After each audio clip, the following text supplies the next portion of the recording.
अरे लक्ष्मी बेटी, ये कैसे दिन आ गए। मुझे तो विश्वास ही नहीं होता है कि तेरा भाई मल्लू अपने माता पिता के साथ ऐसा करेगा। उसकी परवरिश में ऐसी क्या कमी रह गई। अब दुखी मत होइए पिताजी, ये सब आपके कारण हुआ। माँ के इतने बार मना करने के बाद तुमने उसे शहर पढ़ने को भेजा। ना वो शहर जाता, ना वो डकैत बनता। नहीं लक्ष्मी बेटी, नहीं, मैंने तो उसे शहर पढ़ने भेजा था। मैंने सोचा कि वो पढ़ लिख कर एक बड़ा अफसर बनेगा। लोगों के घरों में डाके डालने लगा। यह खबर सुनते ही तेरी माँ मुझे इस दुनिया में अकेला छोड़ गई। जो होना था वो हो गया घर में। अब एक अनाज का दाना भी नहीं है। ये बात आप अच्छे से जानते हो। आज का तो जैसे तैसे हो जाएगा, मगर फिर कल का क्या होगा, ये सब मेरी समझ से बाहर है। अब मुझे लगता है कि घर घर जाकर भीख मांगनी पड़ेगी। पिताजी, यह दिन देखने से पहले अच्छा है मैं मर जाऊं पिताजी। आप इस गांव के सरपंच थे, ऐसे में आप घर घर जाकर भिक्षा मांगेंगे, वो भी थोड़े से अनाज के लिए। अरे बेटी, मैंने जितनी गांव के सरपंच बनकर इज्जत कमाई थी, वो सारी की सारी इज्जत तेरे भाई मल्लू ने मिट्टी में मिला दी। यहाँ तक गांव वालों ने तो हम दोनों को गांव से बाहर निकाल दिया। ऐसे में मुझे भीख भी कौन देगा बेटी। पिताजी आप चिंता मत करिए, मैं जमींदार के घर पर झाड़ू पोछा का काम कर लूंगी, वो तो मुझे काम पर रख लेगा। नहीं बेटी, इस बारे में सोचना भी मत। नहीं खाने पर भूखे मर जाएंगे, लेकिन तू किसी के घर पर जाकर काम नहीं करेगी। अच्छा ठीक है पिताजी, आप जो कहेंगे वही होगा। कल से हम बिना खाए रहेंगे, ऐसे ही मर जाएंगे, बाकी सब भगवान के ऊपर छोड़ देते हैं। बिल्कुल सही कहा लक्ष्मी बेटी, तूने बिल्कुल सही कहा। अगर भगवान हमें जीवन देना चाहता है तो वही खाना भी देगा, वरना हमें मृत्यु दे देगा। मगर आज घर में जितना भी चावल है उसकी खिचड़ी पकाकर खा लेते हैं। कल किसने देखा। आप यहाँ रुकिए, मैं अभी जाकर खिचड़ी पकाकर लाती हूँ। पता नहीं मैंने ऐसे क्या पाप किए जो मुझे ऐसा बेटा मिला। इस उम्र में मैं कहाँ जाऊँगा। लगता है कि यही मेरे भाग्य में लिखा हुआ है। पिताजी, गरम गरम खिचड़ी आप खाएंगे तो आपकी सर्दी भी सही हो जाएगी। अरे नहीं बेटी, वो सब ठीक है। बेटी, आज मैं और तुम एक साथ ही खाएंगे।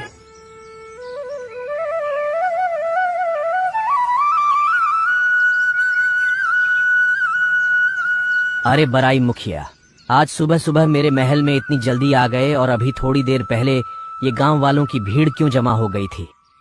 अरे जमींदार बाबू, उसी के सिलसिले में मुझे तुमसे बात करनी है, इसलिए आज मैं महल जल्दी आया हूँ। अच्छा, तो फिर चलो अंदर चलकर बात करते हैं।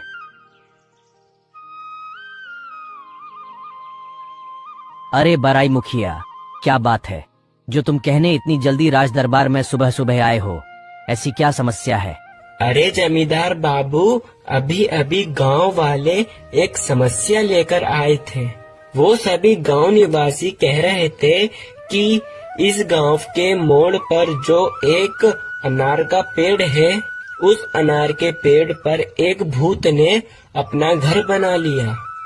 वो भूत ऐसा वैसा भूत नहीं है, वो एक ब्रह्मदत्त भूत है। क्या बोल रहे हो मुखिया जी, मेरे राज्य में भूत, वो भी ब्रह्मदत्त भूत। ये मेरे समझ के बाहर है। नहीं, मुझे इस बात पर विश्वास नहीं है। ये तुम्हारे मन का वहम है। नहीं जमींदार बाबू, बहुत सारे लोगों ने देखा है, इसलिए रात को कोई वहाँ से निकलता नहीं है। पहली बात तो ये, भूत कुछ नहीं होते, मगर तुम्हारी और गांव वालों की तसल्ली के लिए आज रात को ही हम वहाँ जाएंगे। फिर जमींदार और मुखिया रात के समय उस अनार के पेड़ के पास जाते हैं। अरे बराई मुखिया, तुम्हें डर तो नहीं लग रहा। अगर डर लगे तो तुम वापस भी जा सकते हो, मैं अकेला ही जा सकता हूँ। नहीं जमींदार बाबू, मुझे डर नहीं लग रहा, मगर अब हम उस पेड़ के पास पहुँचने वाले हैं। आओ आओ, बहुत दिन हो गए हैं इंसानी मांस नहीं चखा। अचानक से भूत की आवाज सुनाई देती है। यह सुनते ही वह दोनों वहाँ से भाग जाते हैं।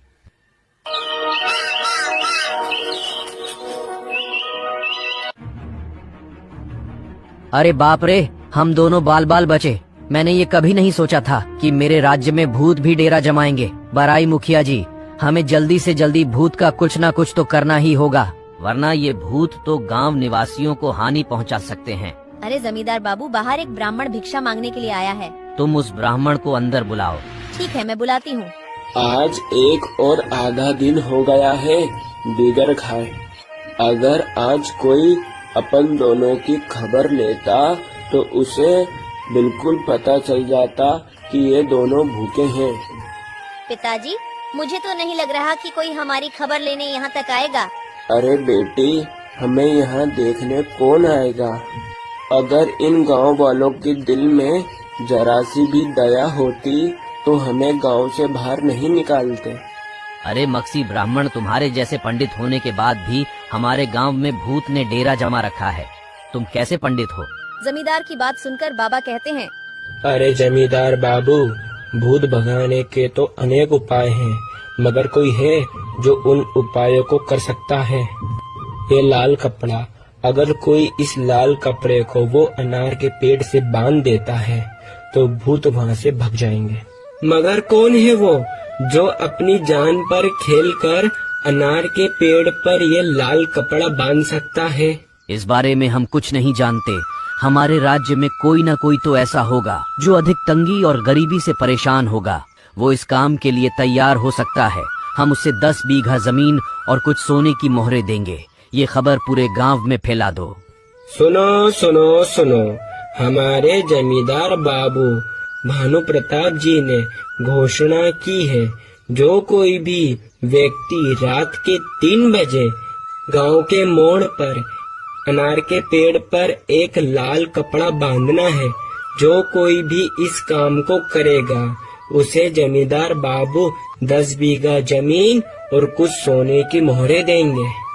सुनो सुनो। अरे पिताजी, ये आवाज किसकी है? कौन इतने जोर से चिल्ला रहा है? पिताजी, आप कहाँ चल दिए? सुना नहीं क्या बेटी? पेड़ पर एक लाल कपड़ा बांधने पर 10 बीघा जमीन और कुछ सोने की मोहरें मिलेगी। आपका भूखे रह रहकर आपका दिमाग खराब हो गया है। वो अनार के पेड़ पर भूत रहता है, वहाँ गए तो आप मर जाओगे। मुझे नहीं पता, मैं तुम्हें वहाँ नहीं जाने दूंगी। अरे बेटी, मैं अगर यहाँ बैठा रहा तो भूख से मर जाऊंगा। इससे अच्छा है कि मैं एक बार अपने भाग को आजमाता हूँ। हे भगवान, दया करो प्रभु, दया करो। फिर हरिया बाबा राजा के दरबार की ओर चल देते हैं।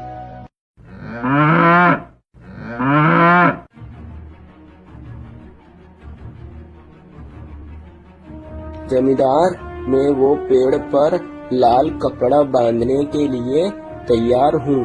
ठीक है, ये लो कपड़ा, मगर संभाल कर बांधना। अगर जिंदा बचे तो 10 बीघा जमीन और सोने की मोहरें तुम्हारा इंतजार कर रही होगी। वो लाल कपड़ा लेकर रात के 3 बजे वो अनार के पेड़ के पास जाने लगते हैं। अरे भगवान, बहुत डर लग रहा है। अगर मुझे कुछ हो गया तो मेरी बेटी तो यूं ही मर जाएगी। अरे ये तो वही पेड़ है। अरे बाप रे बाप, भूत! अरे तुम्हारी इतनी हिम्मत कि तुम मुझे मेरे ही घर से भगाना चाहते हो? मुझे माफ कर दीजिए, मैं बेकसूर हूँ। मैं अपनी गरीबी का मारा हुआ हूँ। मेरे घर में अन्न का एक दाना तक नहीं है। जमींदार ने कहा, अगर कोई व्यक्ति इस पेड़ पर लाल कपड़ा बांध देता है तो उसे 10 बीघा जमीन और कुछ सोने की मोहरें दी जाएगी। अरे कुछ पैसों के लालच में तुम्हें अपनी जान की परवाह नहीं है। घर में मेरी बेटी भूख के मारे जूझ रही है। मुझे अपनी जान की कोई परवाह नहीं है। मैं उसे कहकर आया हूँ कि मुझे घर पर भूखे वैसे भी मरना है और अगर ब्रह्मदत्त भूत के हाथों से भी मरना है। हरिया बाबा की बातें सुनकर भूत को दया आ जाती है। ठीक है, तुम जो चाहते हो वैसा ही होगा। भूत वो कपड़ा हरिया बाबा से ले लेता है। अब तुम यहाँ से जा सकते हो।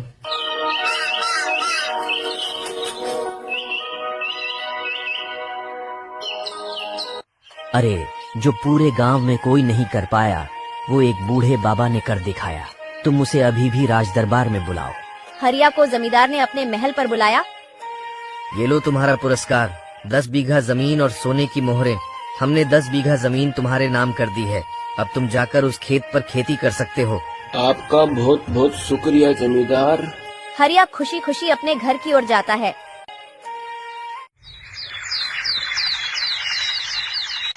एक गांव में 2 बहनें रहा करती थीं, सोनम और सुजाता।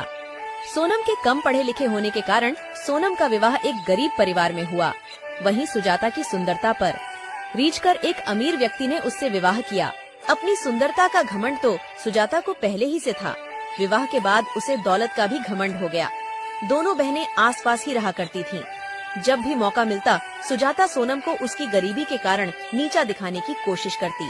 अरे सोनम, तुझे पता है अभी अभी मेरे पति ने मुझे सोने का हार दिलाया और तुम्हारे खेत के पास वाला जो खेत है वो भी हम खरीद रहे हैं।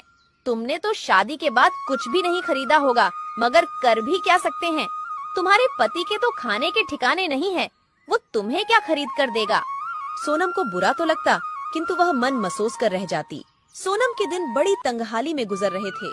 2 वक्त की रोटी भी बड़ी मुश्किल से जुट पाती थी। कई बार सुजाता से मदद की गुहार की। अरे सुजाता बहन, आज हमारे घर पर अन्न का एक दाना भी नहीं है। ऐसे में मेरे पति जमींदार के घर पर गए, मगर जमींदार ने पैसे देने से इनकार कर दिया। तो सुजाता बहन, आज तुम थोड़े पैसे की मदद कर दो। फसल बिकते ही हम तुम्हारे पैसे लौटा देंगे। अरे बहन, तू आज पैसे मांगने आई है? अगर तू कल पैसे मांगने आती तो मैं तुझे थोड़े बहुत पैसे दे भी देती। मैंने तुझे बताया था ना, तुम्हारे खेत के पास वाला खेत जो हम खरीद रहे हैं। तो आज सुबह सुबह मेरे पति घर में जितने भी पैसे थे सभी लेकर चले गए। घर में आज पैसे नहीं हैं। किंतु सुजाता ने कभी उसकी कोई मदद नहीं की।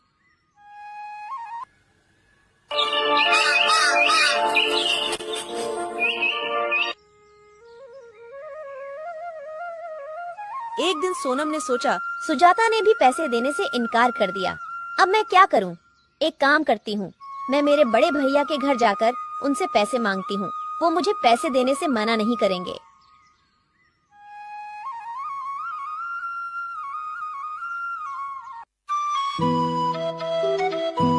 आगे बढ़ने पर उसे एक बूढ़े बाबा दिखाई पड़े। अरे बाबा, इतनी गर्मी में आप ये भारी मटका लेकर कहाँ जा रहे हो? कहीं नहीं बेटी, बस ये पास वाले गांव में मेरा घर है, वहीं ये पानी का मटका लेकर जा रहा हूँ। अच्छा, मैं भी गांव की ओर जा रही हूँ। लाओ अपना ये मटका मुझे दे दो। नहीं बेटी नहीं, मैं तो ले जाऊंगा ये मटका। तू क्यों तकलीफ उठाती है? अरे बाबा, मैं भी तो तुम्हारी बेटी जैसी हूँ। लाओ दे दो मुझे ये मटका। मटका ले लिया। दोनों साथ साथ गांव पहुँचे। सोनम ने बूढ़े बाबा के घर तक मटका छोड़ दिया। ठीक है बाबा, अब मैं चलती हूँ। और अपने भाई के घर पहुँच गई, मगर उस समय भाई घर पर नहीं था। अरे भाभी, भैया कहाँ पर हैं? वो अभी घर पर नहीं है।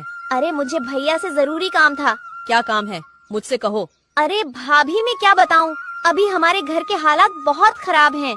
हमारे पास 2 वक्त के खाने के भी पैसे नहीं हैं। तो इसमें हम क्या कर सकते हैं?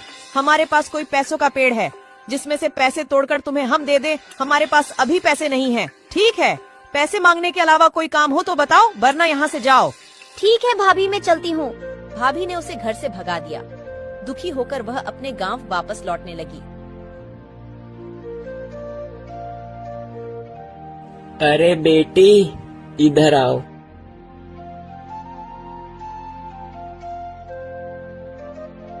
अरे बेटी, तो इस गांव में किसके घर आई थी?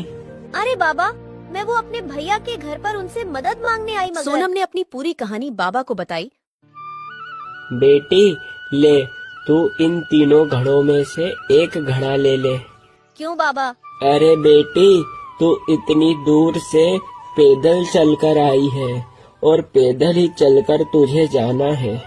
बेटी, अगर तुझे रास्ते में भूख लगे तो ये घड़े के अंदर लड्डू है, तू वो लड्डू खा लेना बेटी।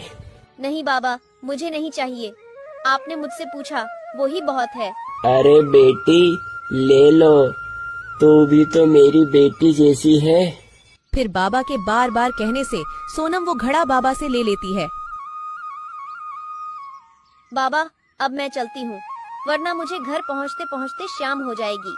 और फिर अपने घर की ओर जाने लगती है।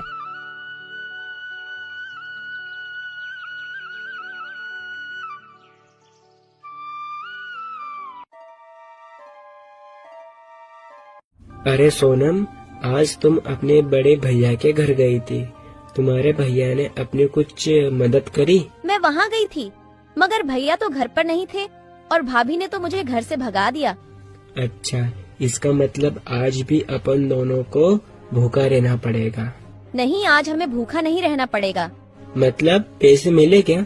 अरे नहीं, मैं जब भैया के घर से वापस लौट रही थी तब मुझे रास्ते में बाबा मिले और वो बाबा ने मुझे एक लड्डू से भरा घड़ा दिया कि रास्ते में भूख लगे तो खा लेना, मगर मैंने वो लड्डू नहीं खाए। क्या? ये तो बहुत अच्छी बात है। जाओ, फटाफट से तुम वो लड्डू ले आओ, अपन दोनों खाएंगे। आज मैंने सुबह से कुछ नहीं खाया। रुको, मैं अभी लेकर आती हूँ। और जैसी ही सोनम घड़े को खोलकर देखती है तो वो चौंक जाती है। अरे बाप रे, सोने की मोहरे, वो भी इतनी सारी। अरे क्या हुआ?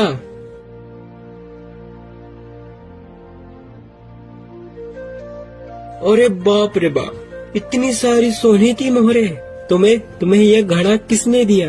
मैं सच कह रही हूँ, मुझे ये घड़ा एक बाबा ने ही दिया। अरे बाप रे बाप, भाग्यवान। मुझे तो अपनी आंखों पर विश्वास नहीं हो रहा। मुझे लगता है कि ऊपर वाले ने अपनी सुन ली। तुम सच बोल रहे हो, मुझे तो विश्वास ही नहीं हो रहा है। सोनम और उसके पति की खुशी का कोई ठिकाना नहीं था। फिर वो दोनों ने गांव में खेती के योग्य एक जमीन खरीदी। सोनम की तरक्की देखकर सुजाता को बहुत जलन हो रही थी। वो अपने पति से कहती है, अरे सुनो जी, ये मेरी बहन इतनी पैसे वाली कैसे बन गई? उसके पास इतना धन कहाँ से आया? कुछ दिन पहले तो ये मेरी बहन भिखारी जैसे अपने घर पर भीख मांगने आई थी और अब तो हमसे भी ज्यादा पैसे वाली हो गई। हाँ, मैं भी वो ही सोच रहा हूँ। पहले तुम्हारी बहन का पति लोगों के खेत में दिहाड़ी से काम करता था और एकदम से इतना पैसा कहाँ से आया? मगर अभी कुछ दिन पहले मैंने तुम्हारी बहन को तुम्हारे भाई के घर की ओर जाते देखा था। क्या भैया के घर की ओर? हाँ, मुझे तो लगता है भैया के घर से ही इतनी सारी धन दौलत लेकर आई होगी। मगर तुम्हारा भाई कैसा है जो सारा धन तुम्हारी छोटी बहन को ही दे दिया? उसकी बहन तुम भी तो हो ना। भाई के लिए तो दोनों बहन सामान्य हैं, तो फिर दोनों बहनों को बराबर का हिस्सा देना चाहिए। तुम बिल्कुल ठीक बोल रहे हो। भैया की संपत्ति पर जितना उसका अधिकार उतना ही मेरा अधिकार है। अपन कल सुबह ही मेरे भाई के घर चलेंगे।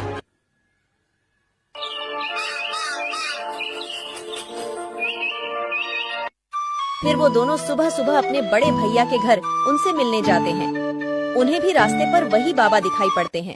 अरे बेटी, तुम जरा ये मटके को उठाकर मेरे कंधे पर रख दोगी क्या बेटी? क्या तुम अपना काम खुद नहीं कर सकते हो क्या?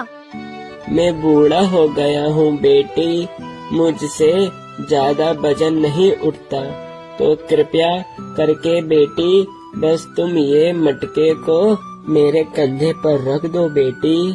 बेटी रख दो। तो क्या हमसे पूछकर बुढ़ा हुआ था? खुद ही तो बुढ़ा हुआ है।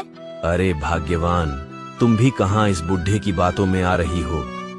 जल्दी जल्दी चलो, हम घर पहुँचने ही वाले हैं। मगर सुजाता ने उन बाबा की कोई मदद नहीं की। वह उसके भाई के घर पहुंच जाती है। अरे भैया भाभी, अभी कुछ दिन पहले छोटी बहन सोनम यहाँ पर आई थी क्या? हाँ सुजाता, थोड़े दिन पहले सोनम आई थी, मगर मैं उससे नहीं मिला। जब वो घर आई थी मैं बाहर शहर था, उससे केवल तुम्हारी भाभी ही मिली। भाभी, तुमने उसे कुछ दिया था क्या? नहीं, मैंने तो उसे कुछ भी नहीं दिया। हमारे पास कुछ होगा तो ही तो उसे देंगे। अच्छा, इसका मतलब आपने उसे कुछ नहीं दिया। ठीक है भैया, हम चलते हैं। अरे अभी तो तुम दोनों आए हो और इतनी जल्दी जा भी रहे हो, खाना तो खाकर जाओ। नहीं, हम यहाँ से निकल रहे थे तो हमने सोचा कि भैया से मिलते हैं। ठीक है, हम चलते हैं। अरे भैया ने तो उसको कुछ भी नहीं दिया, तो फिर उसे इतना सारा धन माया फिर कहाँ से मिला? मैं भी वही सोच रहा हूँ। इतनी धूप में चलने के बाद मुझे बहुत जोर की प्यास लग रही है। तुम्हें भैया के घर पर प्यास नहीं लगी क्या? तुम जाकर कहीं से जल्दी से पानी लेकर आओ, मुझे चक्कर जैसा लग रहा है। अरे जब मुझे प्यास नहीं लग रही थी, अब मुझे बहुत जोर से प्यास लग रही है। उन्हें एक झोपड़ी दिखती है, वह झोपड़ी उन्हीं बाबा की थी। क्या हुआ बेटा, मेरे घर की तरफ कैसे आना हुआ? बाबा, एक लोटा पानी मिल सकता है क्या? क्यों नहीं बेटी, आओ आओ मेरे घर के अंदर आओ। बाबा, हमने तो तुम्हारी मदद करने से इनकार कर दिया था, तो भी तुमने हमें पानी दिया है। तो क्या हुआ बेटी, वो तुम्हारा कर्म था, ये मेरा कर्म है। और बेटी, तुम दोनों को मैंने इस गांव में पहली बार देखा। तुम दोनों इस गांव में किसके घर आए हो? अरे बाबा, इस गांव में मेरे बड़े भैया रहते हैं, उनसे मिलने हम इस गांव में आए हैं। अच्छा बेटी, तुम वो हरिया की बहन हो ना? बेटी, तुम्हारी एक और भी बहन है ना, जो थोड़े दिन पहले तुम्हारे भाई से मिलने आई थी? बाबा, वहाँ थोड़े दिन पहले भैया से मिलने आई थी, मगर बाबा तुम्हें कैसे पता? अरे बेटी, जिस जगह तुम मुझे आज मिली थी, थोड़े दिन पहले तुम्हारी बहन भी मुझे वहीं मिली थी। उस बेचारी बच्ची ने मेरा मटका मुझसे लेकर मेरे झोपड़ी तक छोड़ा मुझे। मगर बाबा, तुम्हें पता है, जब से मेरी बहन भैया के घर से होकर आई है, जब से उसके पास में खूब धन दौलत हो गई है। बताता हूँ बेटी, बताता हूँ। उस बच्ची के पास जितनी भी धन दौलत आई है, वो उसके अच्छे कर्म और अच्छी नियत के कारण उसे प्राप्त हुई है। बाबा, मुझे तुम्हारी बात कुछ समझ नहीं आ रही। और मेरी बहन के ऐसे क्या अच्छे कर्म हैं जो उसे इतना धन मिल गया? कर्म और नियत अच्छी होने से ही धनवान कैसे हो सकते हैं? बाबा, तुम कैसी बात कर रहे हो? बताता हूँ बेटी, बताता हूँ, सब बताता हूँ बेटी। यहाँ पर जितने भी ये घड़े रखे हैं, ये कोई साधारण घड़े नहीं है। ये घड़े मनुष्य के कर्मों और मनुष्य की अच्छी नियत के परिणाम देने वाले घड़े हैं। क्या इंसान के कर्मों का घड़ा ये कैसा खड़ा है? बाबा, मैं तुम्हारी बात अच्छे से समझ गई। यह कर्मों के घड़े हैं। अपना जैसा कर्म होगा, इस घड़े में से अपने कर्मों के अनुसार फल मिलेगा। ठीक कहा बेटी, बिल्कुल ठीक कहा। बाबा, आपको विपत्ति ना हो तो एक घड़ा क्या हमें आप दे सकते हैं? हम भी हमारा कर्म अजमा कर देखते हैं। क्यों नहीं बेटी, क्यों नहीं, ले लो। तुम भी एक घड़ा ले लो, तुम भी अपने कर्म और अपनी नियत का फल पाओ। सुजाता को भी बाबा ने एक घड़ा दे दिया और वो दोनों वहाँ से चले जाते हैं। फिर रात के समय जैसे ही वो घड़ा खोलते हैं, उनके घड़े में से बहुत सारे कीड़े निकलने लगते हैं। बाप रे बाप, अपने घड़े में से तो कीड़े निकले। पर क्या गलत निकला? अपने कर्मों के हिसाब से अपन को ये बिल्कुल सही मिला है। अपन बहुत लालची थे। तुम्हारी बहन बेचारी इतनी मजबूरी की मारी अपने पास कुछ पैसे की मदद मांगने आई थी, लेकिन अपन ने उसकी मदद नहीं करी। कर्म ऐसे करने के बाद अपन अच्छे फल के परिणाम की अपेक्षा कैसे कर सकते हैं? तुमने बिल्कुल ठीक कहा। मुझे अपने पैसे का बहुत घमंड था। मैंने मेरी बेचारी बहन की मजबूरी नहीं समझी। मैं कैसे भी करके बस अपनी अमीरी से उसे नीचा दिखाती। सुजाता और उसके पति को अपनी गलती का बहुत पछतावा हो रहा था।